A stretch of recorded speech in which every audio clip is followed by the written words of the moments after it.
Hello, all you unsung athletes. Welcome to the Unsung Athlete Podcast, where we give a voice to you, the unsung athlete, training every day, grinding without excuse, reward or not. I'm your host, Shannon Rose. Let's get started. Hello, and welcome to the Unsung Athlete Podcast, where we give a voice to you, the unsung athlete.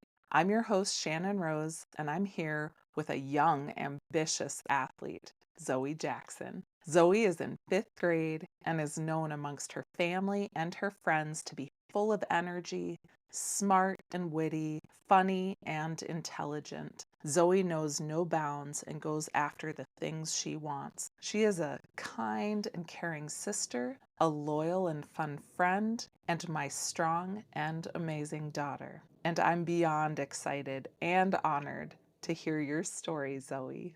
Thank you for having me. All right, let's get started. So, as your mama, you know that I always lead with love. So, tell me, what excites your heart these days? Playing soccer and being in this wonderful household. Yeah? Yeah. You love this household? Why? I love it because you are just such an amazing mom and you are not like any other mom, which leads with different expectations and you just have a different standard, and I love that. Thank you, my sweet girl. So, we all started somewhere. And as my first youth athlete on this show, Zoe, tell me, do you consider yourself an athlete and why? I consider myself an athlete because not just because I play sports, it's because I move with the different kinds of mobility, like playing soccer or doing MMA or just going down in the basement and just hitting a bag. All of that, in my opinion, is called being an athlete and just being able to move around. Yeah, I love that answer. I mean, for my listeners, that's inspiring. Really, to be an athlete is to move every day. You don't have to have fancy equipment or a purpose. You can just go down and shadow box, really.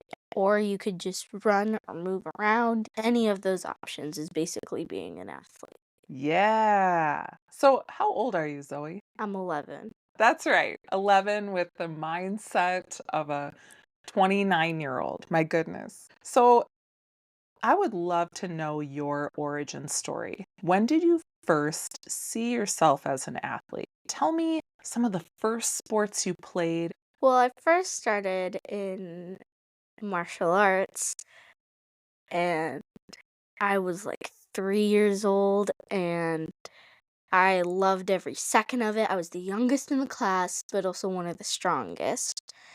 And then I started getting into soccer, which led me a little further away from MMA, but I still continued to do it until I was about 10 when I started moving more away from MMA and more into soccer. But I always know that I can still go back whenever I want to. That's right. You have some pretty amazing coaches in your life, don't you? Yes, I do.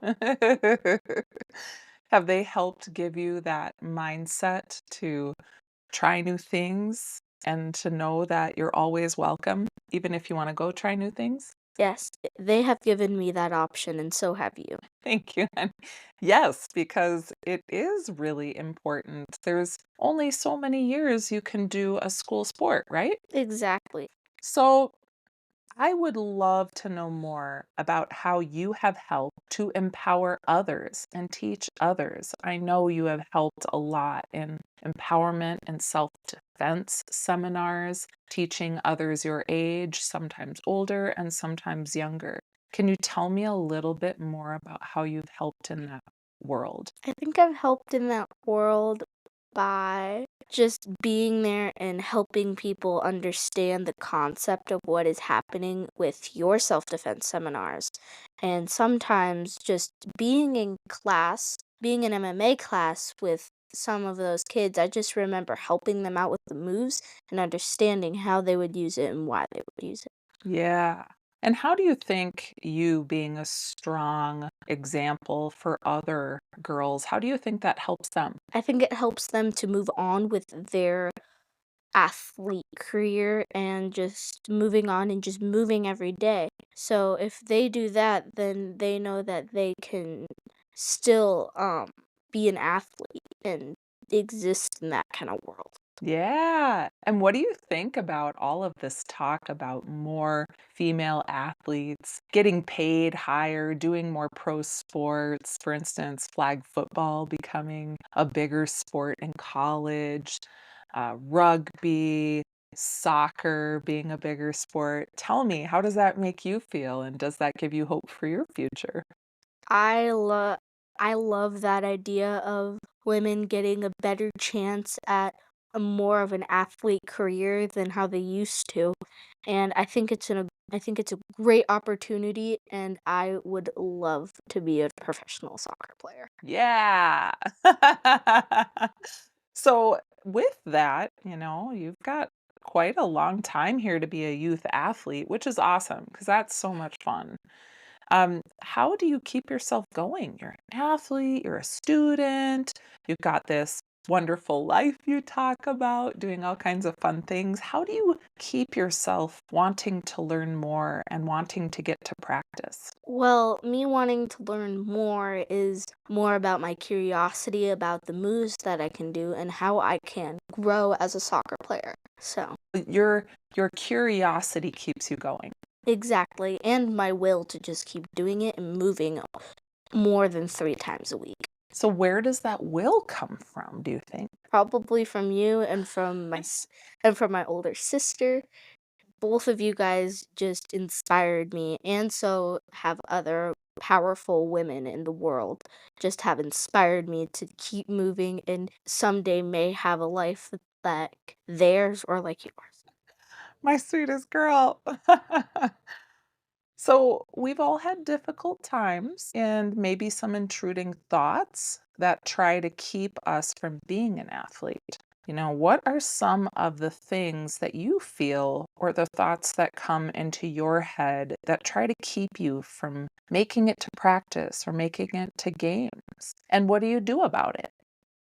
Sometimes that I'm not fast enough and that I'm not strong enough or the capabilities that the other girls on my team have with their abilities. Sometimes I tell myself I'm not like that and I have probably not better abilities, but different abilities that can help in different ways. Yeah. So the intruding thoughts are all around others maybe being better, right? Exactly, with their foot movement and their footwork, with all of the stuff that they can do, I feel very left behind sometimes, but just being there helps me feel better about how I'm doing and knowing that I can continue to do what I love to do if I continue to practice, then I might be better.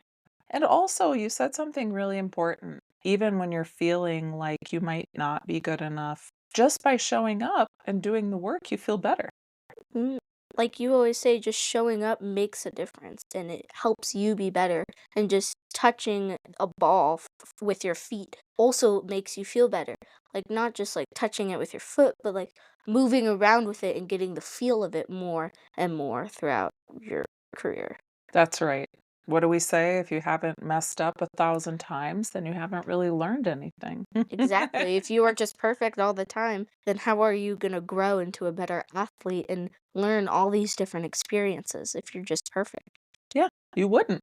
That's Exactly. awesome. I love that perspective, that idea that just show up, just get the ball between your feet, just put the ball in your hands, whatever your sport is, and get moving, and you almost every time will feel better. Exactly. So, who are some of the coaches in your life that you'd like to thank for helping you realize your potential as an athlete? Maybe they're coaches who have pushed you, to make you a better athlete. How have they helped you become the athlete you are today? And who are they? Well, I would like to thank Coach Gus and Coach Nikita because they helped me throughout.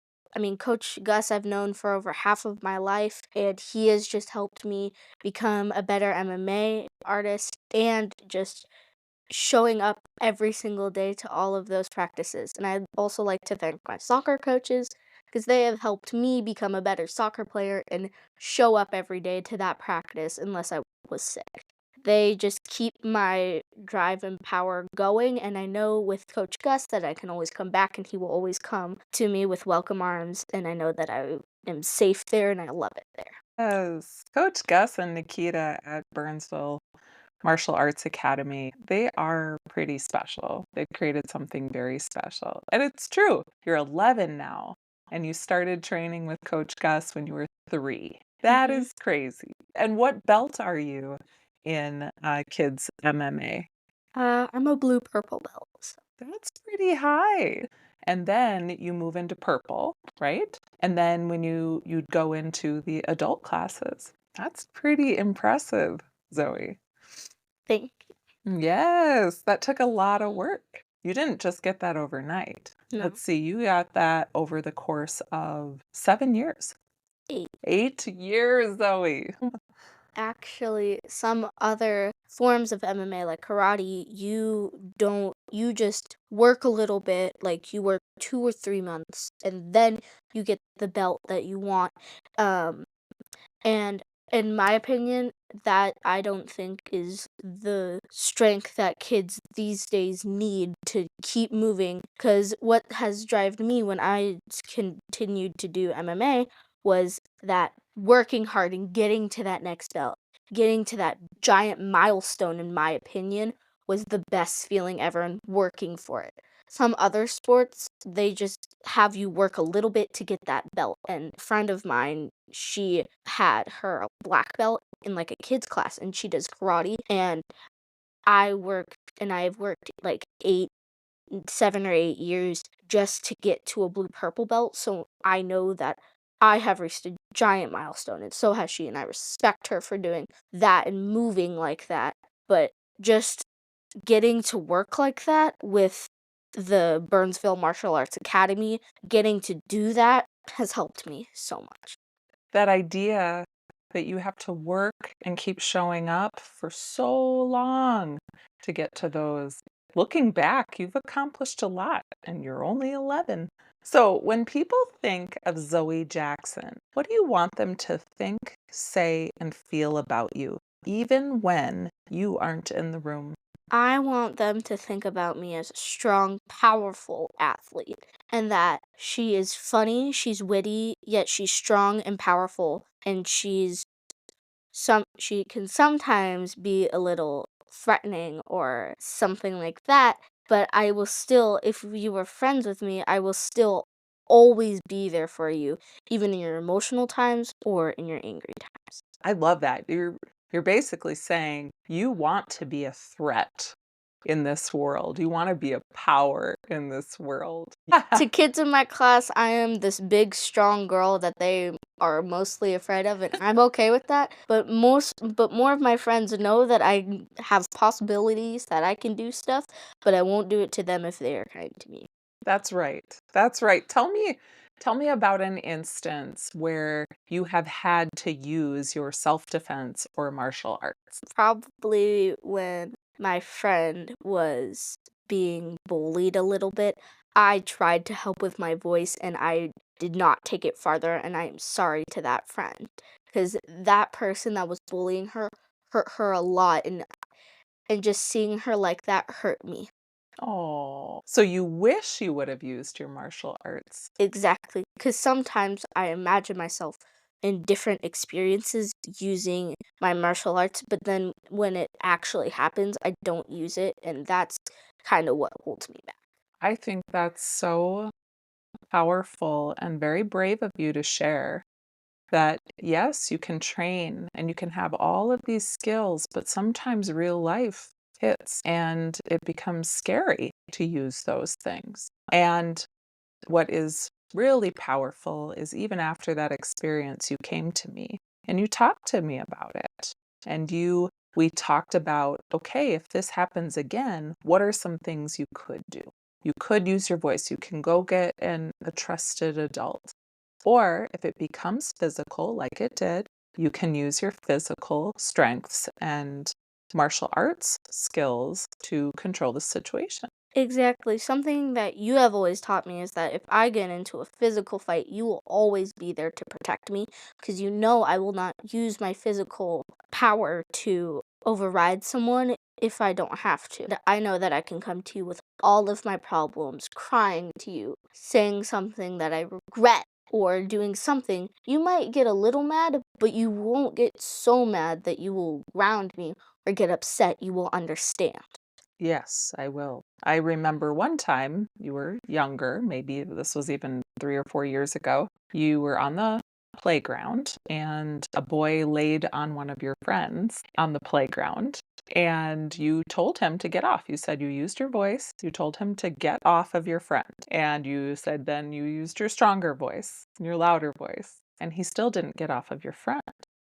And what did you do? You put him in a rear naked chokehold to get him off of your friend, and we got a call from the school. The school said that you had put this kid in a rear naked chokehold, but the school said, "This is just a courtesy call.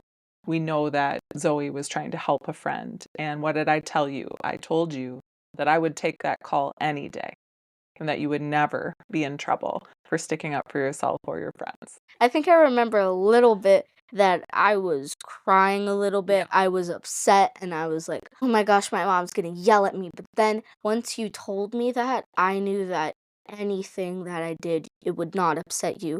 You would protect me. And I love that. Yeah. What would you tell to other parents of strong girls? Ways that they can help their girls be strong and capable in this world? Well, don't make them different because they are who they are, and make sure that they get to do the stuff that they want to do. If it's playing soccer, if it's wrestling, if it's boxing, if it's any athletic sports, I would love to get more women and more young girls into those kinds of places now. So if they do in the future move on with those, they already have a very good future and a very good life ahead of them. God, I love that so much. Okay, last question. You are such a bright spot in this world. You truly are. And you make my world and my life immeasurably better just by being you and just by showing up. What is one thing you would say to inspire the world to be a better place for everyone? Probably don't be rude, don't be mean, don't bully people about fat shaming anyone, don't call them fat or big. Just because if they say that to you, that means they are scared of you, and that means they know that you have muscle and that you can overpower them. If you just crawl up and be small and little, that is not going to help you. If you become big and powerful and embrace your big and powerful self, it's going to help you so much. It's going to help you if you are in second grade and you are a larger girl and the tallest girl in your class. You can know that throughout fifth grade itself that you know that you can do anything and that anything that you want to happen will happen if you put your mind to it. And if you say negative stuff about yourself, it's going to come true. So if you just stay positive and if you empower other people and your friends, that is going to help them and help you become a better unsung athlete. Yeah, girl, get it. It sounds like you're speaking from experience. Are you a little bit bigger and taller than everyone else in your grade? Yes, I'm the tallest in my class. I've been fat shamed many, many times, and it has taken a toll on me, but I have just powered through. And every time, just if you do decide to be rude to me, I am not going to be happy about that.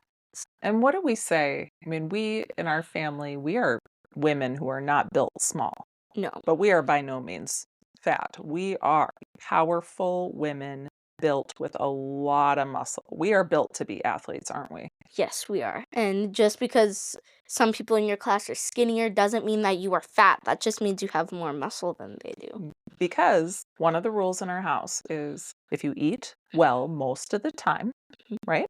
A lot of protein and vegetables and fruits and some good carbs. And if you move Three times a at week. least 3 to 4 times a week, your body's going to do what it's going to do, right? Exactly. And you're gonna grow taller and then you might get a little more muscle. But that doesn't mean that just because you get taller doesn't mean that you get fatter. No. It just means that your body is adapting to the way you are living and it is adapting to your mindset. Yeah. And think about this, man, when you're playing sports and you're in a physical sport like soccer, you don't want to be small, do you? No, I play goalie and at practice last night I got kicked in the head with a ball because I was trying to go after it. And I've been kicked in the head with a futsal ball. If you know that, it's a heavy weighted indoor soccer ball. So I've been hit with that. I've been hit with regular soccer balls many times. And I know that I am still beautiful, and I know that that just helps me become a better soccer player and a better goalie. Zoe, I just love your whole story. I love everything about you. This is by far my favorite episode that I have done. And I love you, my sweetest girl. I love you too. Thank you for being here and showing us all the true heart of an unsung athlete. Thank you for having me, and subscribe to the Unsung Athlete.